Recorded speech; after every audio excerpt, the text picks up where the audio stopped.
Hello दोस्तों, नमस्कार। मैं आप सभी का एक रोजगार यूट्यूब चैनल पर फिर से स्वागत करता हूं। दोस्तों, आज हमारी ये हिंदी की सेकंड क्लास है और हम आपको कल बता रहे थे कि स्वरों के बारे में मैं बता रहा था आपको, और आज हम उससे आगे की बात करेंगे।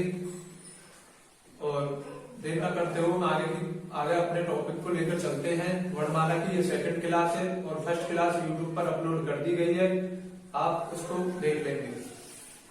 ठीक है बच्चों, आगे हम शुरुआत करते हैं।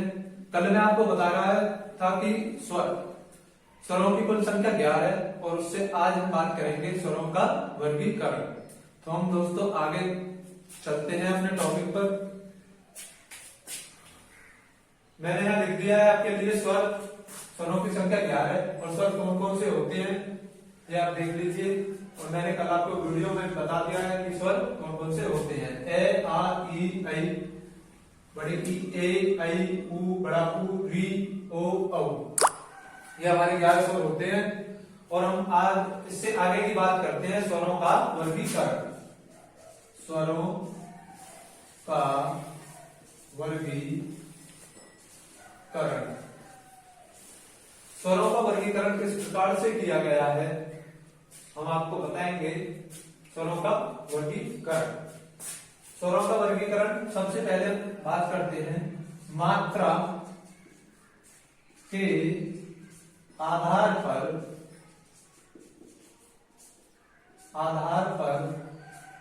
स्वरों का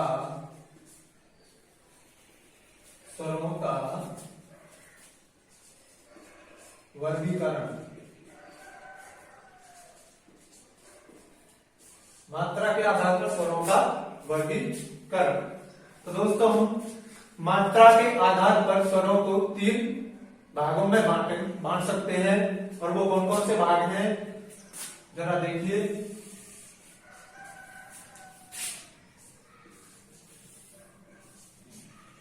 नंबर 1 होगा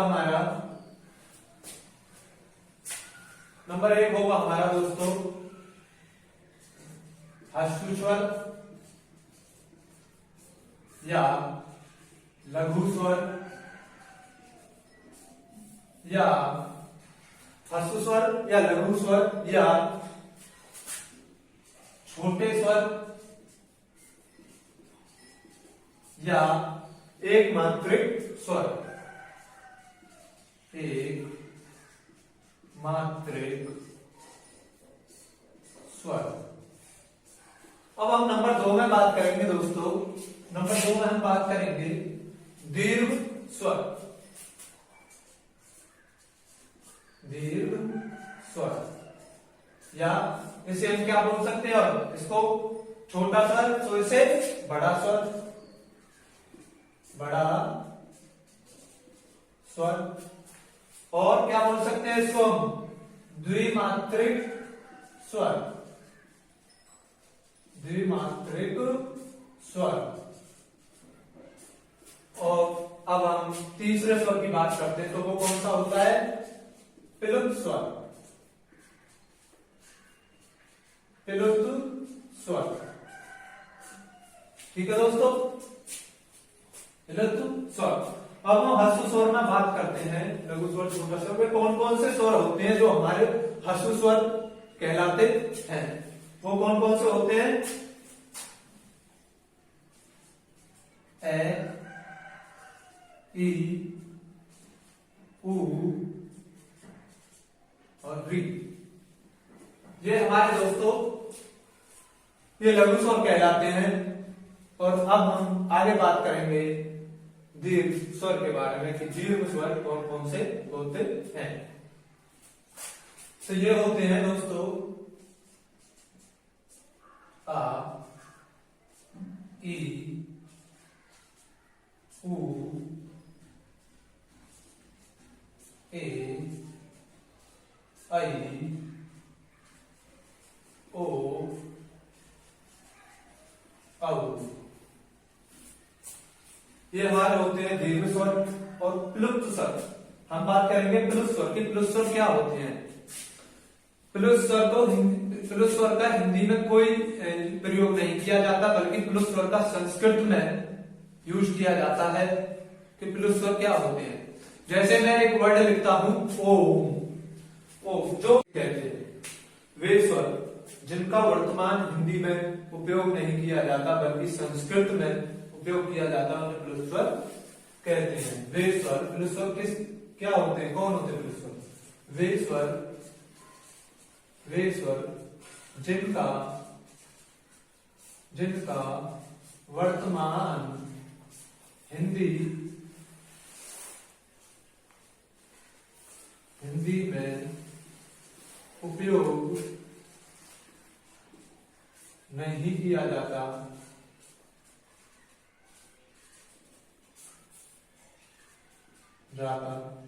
बल्कि संस्कृत में उपयोग में लाए जाते हैं, वो प्लुत स्वर कहलाते हैं। प्लुत स्वरों को हिंदी में उच्चारण के स्थान पर उपयोग में लाया जाता है। प्लुत स्वरों को हिंदी में उच्चारण के स्थान पर उपयोग में लाया जाता है। और वो कैसे लाते हैं? जैसे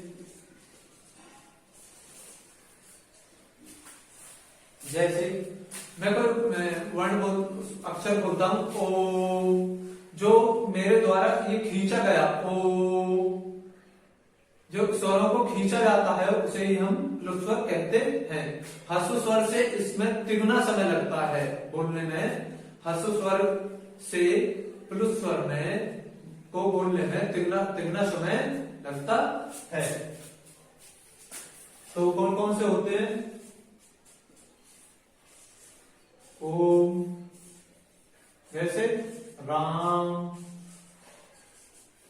ये हमारे प्लुत स्वर होते हैं। अब दोस्तों ह्रस्व स्वरों की तुलना में दीर्घ स्वरों को दुगना समय लगता है बोलने में। ह्रस्व स्वरों की तुलना में दीर्घ स्वरों को बोलने में दुगना समय लगता है। इनके सिंबल को प्रदर्शित कर देते हैं हम, जो कि आपको छंद में अच्छी तरह से पढ़ाया जाएगा। ह्रस्व स्वरों का सिंबल होता है ये, और दीर्घ स्वर का सिंबल होता है ये।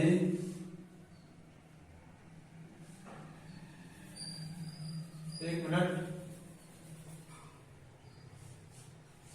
ये, और प्लुत स्वर का सिंबल होता है ये। ठीक है दोस्तों, तो ह्रस्व स्वरों की तुलना में दीर्घ स्वरों को दुगना समय और ह्रस्व स्वरों की तुलना में प्लुत स्वरों को तिगुना समय लगता है। अब हम आगे बात करेंगे आपकी, ठीक है। मैं डस्ट कर देता हूं, थोड़ा मिटा देता हूं उसको।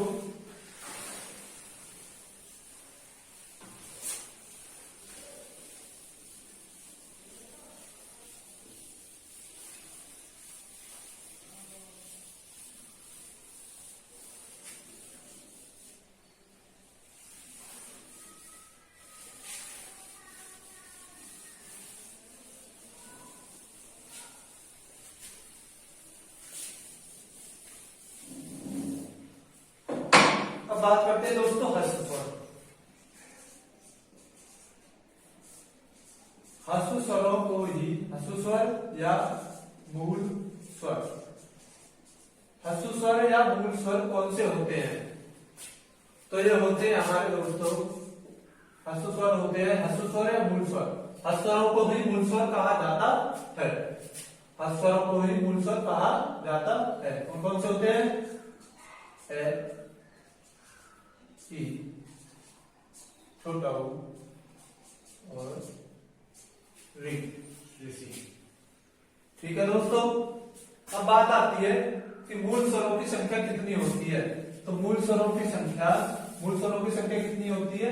4। मूल स्वरों की संख्या कितनी होती है? 4।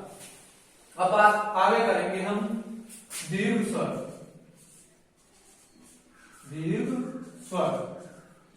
दीर्घ स्वर कौन कौन से होते हैं अभी आपको मैंने बताया था, एक बार फिर से बता देता हूं। आ, बड़ी, बड़ाऊ, ए, आई, ओ, औ, ये होते हैं हमारे दीर्घ स्वर। दीर्घ स्वरों की संख्या, तो दोस्तों दीर्घ स्वरों की कुल संख्या होती है हमारी 7। कितनी होती है? 7। दीर्घ स्वरों की संख्या कितनी होती है? 7। ठीक है दोस्तों, दीर्घ स्वरों की संख्या 7। अब आगे हम बात करेंगे कि दीर्घ स्वर, ठीक है दोस्तों, इनका निर्माण कैसे होता है दीर्घ स्वरों का। अब हम इनके निर्माण की बात करेंगे। किसकी बात करेंगे? निर्माण। निर्माण कैसे होता है? तो आ का निर्माण मैंने आपको बताया था कि ए प्लस ए द्वारा आ का निर्माण होता है। ई बड़ी, बड़ी का निर्माण ई प्लस ई के द्वारा होता है। और बड़ा ऊ का निर्माण जो होता है दोस्तों, ऊ प्लस ऊ के द्वारा होता है। और हम बात करेंगे ए के निर्माण की। तो ए का निर्माण जो होता है दोस्तों, ए प्लस ई। ए का निर्माण जो होता है दोस्तों, ए प्लस ए के द्वारा होता है। ओ का निर्माण जो होता है दोस्तों, ए प्लस ऊ के द्वारा होता है। और औ का निर्माण जो होता है दोस्तों, ए प्लस ओ द्वारा होता है। ठीक है दोस्तों, तो आपको इसमें क्या दिख रहा है? आपको दिख रहा होगा कि आ, बड़ी ई, बड़ा ऊ जो स्वर है वो सभी एक जातीय स्वर हैं। कौन से स्वर हैं? एक जातीय स्वर हैं। तो हम इनको क्या कह सकते हैं? एक जातीय स्वर। एक जातीय मतलब सहजातीय। क्या बोलेंगे इनको? सहजातीय, सहजातीय, सहजातीय स्वर।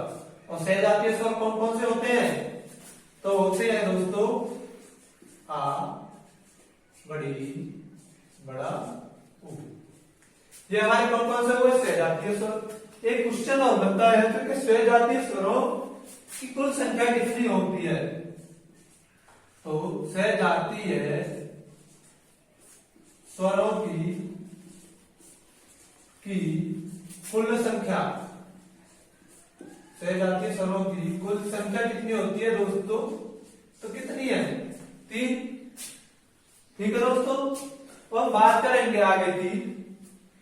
आप देख पा रहे होंगे कि ए का जो निर्माण हुआ है, ए का जो निर्माण हुआ है किस किस से मिलकर हुआ? ए प्लस ई। आई का निर्माण किस किस से हुआ? ए प्लस ए। ओ का निर्माण किस किस से मिलकर हुआ है? ए प्लस ऊ। और औ का निर्माण ए प्लस ओ द्वारा। क्यों? आप देख पा रहे होंगे कि विभिन्न जातीय है, विभिन्न जातीय है। इसको क्या बोलेंगे हम? ये विजातीय। इसको क्या बोलेंगे? विजातीय स्वर। तो इनको क्या क्या कहा जाता है? विजातीय, विजातीय स्वर। और विजातीय स्वर कौन कौन से हैं हमारे? विजातीय स्वर होते हैं दोस्तों हमारे ए, आई, ओ और औ। ये होते हैं हमारे विजातीय स्वर। और विजातीय स्वरों की संख्या, विजातीय स्वरों की संख्या होती है दोस्तों हमारी कितनी? 4। विजातीय स्वरों की संख्या कितनी होती है? 4। ठीक है दोस्तों, अब हम बात करेंगे विजातीय स्वरों को ही संयुक्त स्वर कहा जाता है। विजातीय स्वरों को ही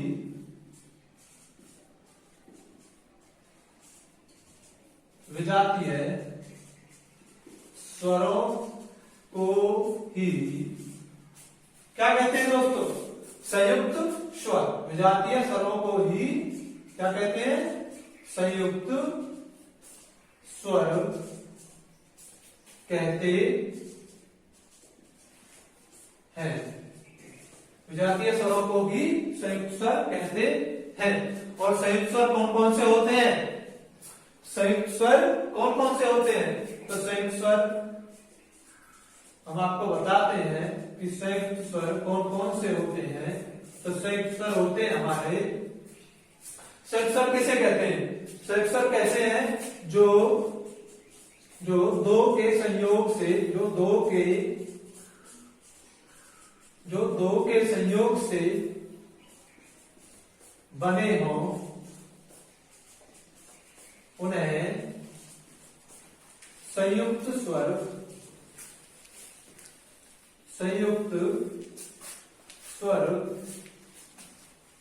थोड़ा रब कर लेते हैं दोस्तों, शायद आपको दिखाई नहीं दे रहा होगा, थोड़ा रब कर लेते हैं, माफ चाहूंगा इसलिए।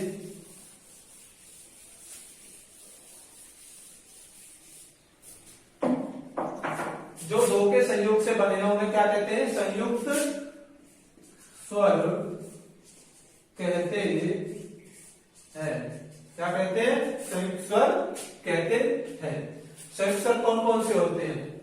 तो संयुक्त स्वर होते हैं हमारे दोस्तों ए, आई, ओ और औ। तो क्या होते हैं हमारे? संयुक्त स्वर। और संयुक्त स्वरों की कुल संख्या, संयुक्त स्वरों की कुल संख्या कितनी होती है? 4। अब हम संयुक्त स्वरों के निर्माण की बात कर लेते हैं कि संयुक्त स्वरों का निर्माण किस किस से मिलकर होता है। तो बात कर लेते हैं ए, आई, ओ और औ। निर्माण विधि बहुत सिंपल है, आपको पता है सभी के साथ ए यूज होता है, ए के साथ भी, आई के साथ भी, ओ के साथ भी और औ के साथ भी। ठीक है दोस्तों, अब इनके निर्माण की बात करते हैं। तो ए का जो निर्माण होता है वो होता है ए प्लस ई। ठीक है दोस्तों, ए का जो निर्माण होता है ए प्लस ए।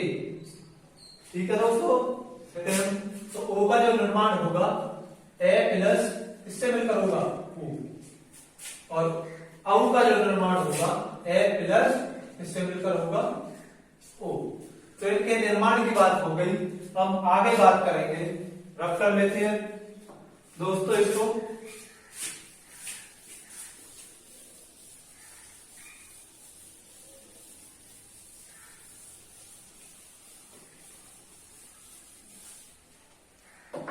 आप इनके निर्माण को सीख चुके होंगे मेरे अंदाज से। ठीक है, हम बात करते हैं, अगला टॉपिक आता है हमारा जीवा के आधार पर स्वरों का वर्गीकरण। किसके आधार पर? जीवा।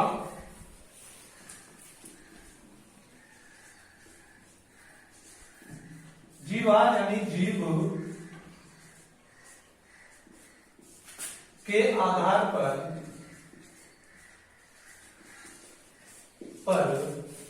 स्वरों का वर्गीकरण।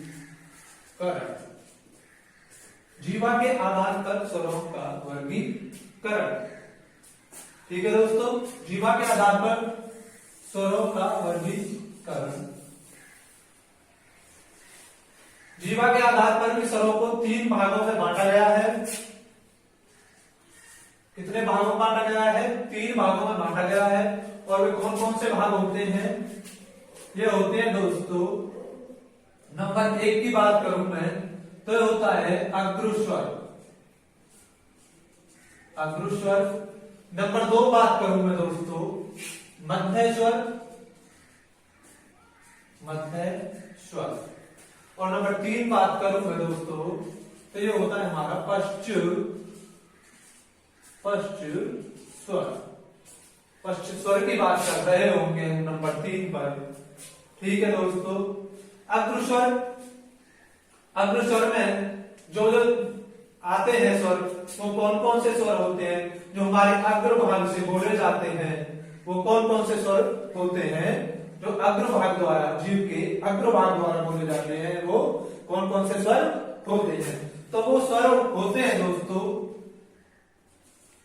ई, बड़ी ए और आई। ते होते हैं हमारे ई, बड़ी ई, ए, आई। मध्य स्वर कौन से होते हैं हमारे, तो मध्य स्वर होते हैं हमारा ए। और ए को हम उदासीन स्वर भी कहा जाता है। ए को क्या बोलते हैं हम, ए को ये क्वेश्चन पूछा गया है दोस्तों, ए को उदासीन स्वर भी कहा जाता है, कहा जाता है। ए को उदासीन स्वर भी कहा जाता है। अब बात करेंगे पश्च स्वर। इनको हम याद करने का तुमको सिंपल तरीका बताते हैं कि इनको याद कैसे करेंगे। अग्रीय ई और ए तो अग्रभाग से बोले जाते हैं, तो हम क्या बोलेंगे, अग्र स्वर को क्या पढ़ेंगे, अग्रीय। तो ई और ए इसमें आ जाएंगे आपको मध्य स्वर। मध्य स्वर जो बोला जाता है ए। और जो पश्च स्वर, जिन भी स्वरों में या जिन भी वर्णों में 3 बना हुआ है ए को छोड़कर, वो सभी बाकी आ जाएंगे आपके पश्च स्वर में। तो कौन कौन से बचेंगे आपके, आ, उ, बड़ा ऊ, ओ और औ। ये सारे आपके आ जाएंगे कहां पर, पश्च स्वर में। ठीक है दोस्तों, आगे हम बात करेंगे। अब आगे हम बात करेंगे मुख खुलने के आधार पर स्वरों का वर्गीकरण। आगे बात करेंगे मुख खुलने के आधार पर स्वरों का वर्गीकरण। ठीक है दोस्तों,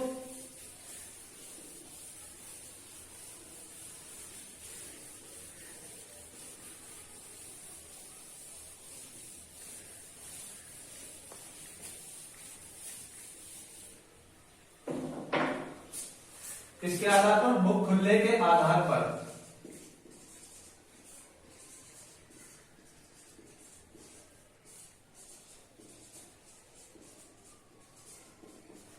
आधार पर स्वरों का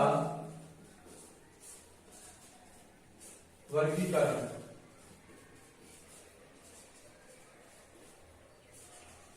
आधार पर स्वरों का वर्गीकरण। मुख खुलने के आधार पर दोस्तों स्वरों को 4 भागों में बांटा गया है। और वो कौन कौन से होते हैं, वो होते हैं आपके, मुख खुलने के आधार पर स्वरों को 4 भागों में बांटा गया है। वो कौन कौन से होते हैं,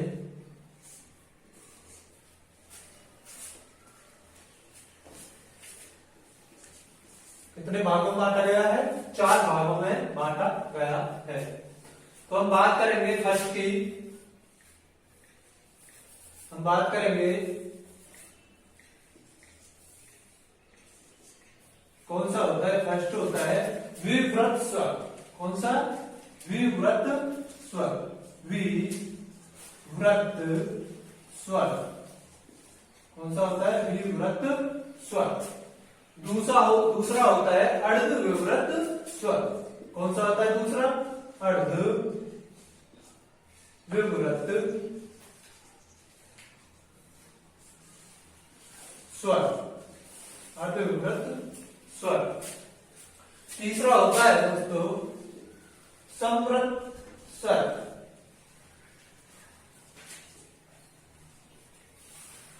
संवृत स्वर।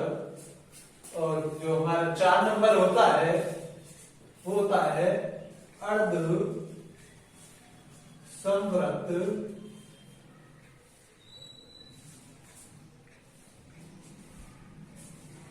स्वर।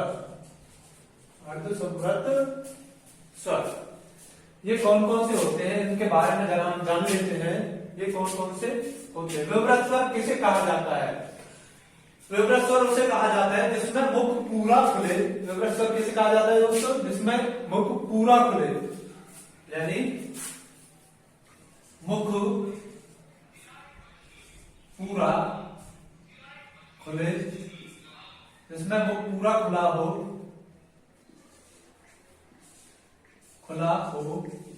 क्या कहा जाता है? विवृत स्वर। अर्धविवृत स्वर क्या होता है? अर्धविवृत स्वर होता है जिसमें मुख आधा खुला हो, आधा खुला हो। संवृत स्वर, संवृत स्वर क्या होता है? जिसमें मुख क्या हो? बंद, क्या हो? बंद हो। और बात फोर्थ की करेंगे, अब हम बात फोर्थ की करेंगे हम, जिसमें मुख आधा बंद हो। मुख क्या हो बच्चों? आधा बंद हो। ठीक है, अब हम जान लेते हैं कि विवृत स्वर कौन से होते हैं, अर्धविवृत स्वर कौन से होते हैं, संवृत स्वर कौन से होते हैं, और संवृत स्वर कौन से होते हैं। इन स्वरों के बारे में हम अब आगे बात करेंगे। तो वो कौन से स्वर होते हैं? जो विवृत स्वर होते हैं वो कौन सा स्वर होता है? तो स्वर होता है दोस्तों आ।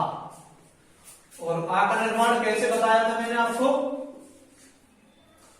ए प्लस ए से मिलकर आ का निर्माण होता है दोस्तों। अर्धविवृत स्वर कौन से होते हैं दोस्तों? अर्धविवृत स्वर होते हैं आपके ए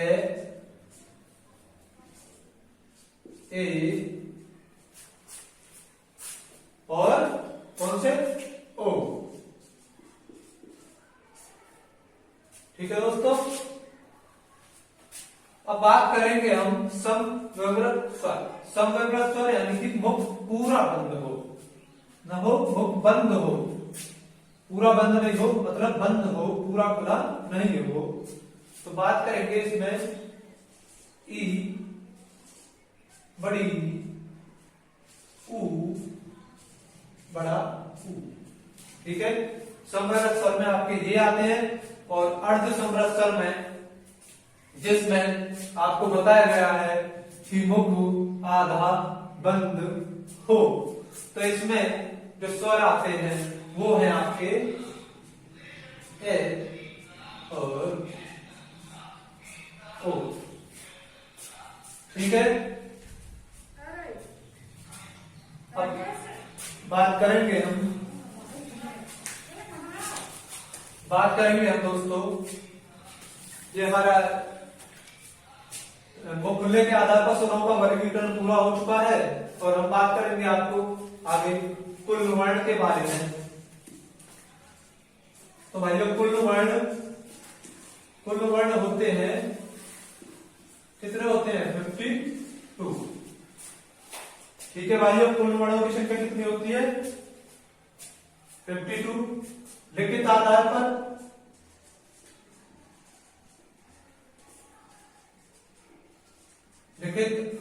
पर वर्ण कितने होते हैं? 13। ठीक है, लिखित आधार पर वर्ण कितने होते हैं? 13। और इस 13 में क्या होता है कि 11 स्वर प्लस 2 क्या होते हैं?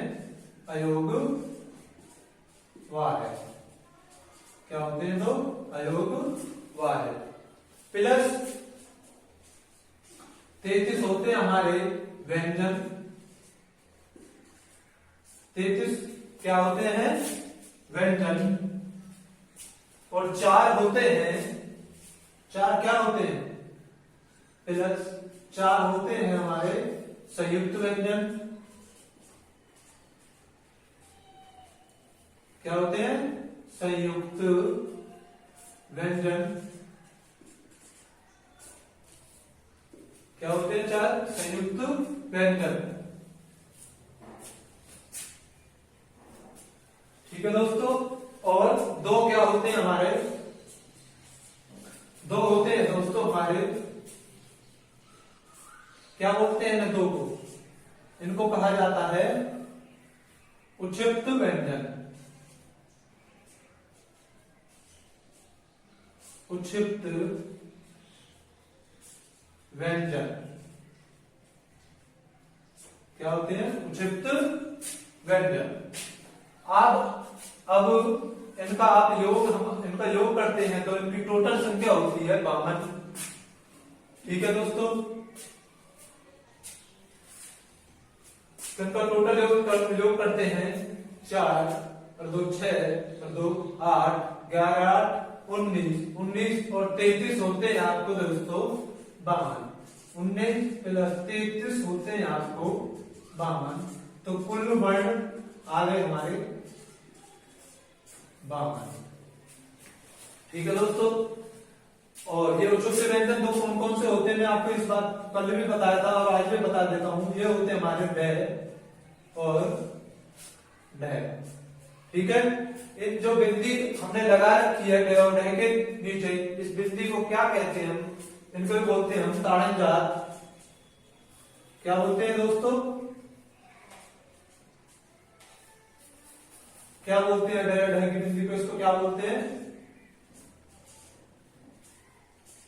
ताड़नजात।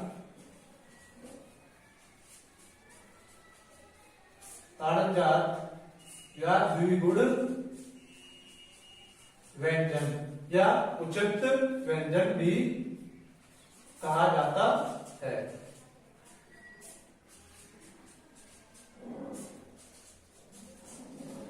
आज के लिए दोस्तों इतना ही, समय पूरा हो चुका है और मिलते हैं कल नेक्स्ट क्लास में, जो कि वर्णमाला की हमारी 3rd क्लास होगी।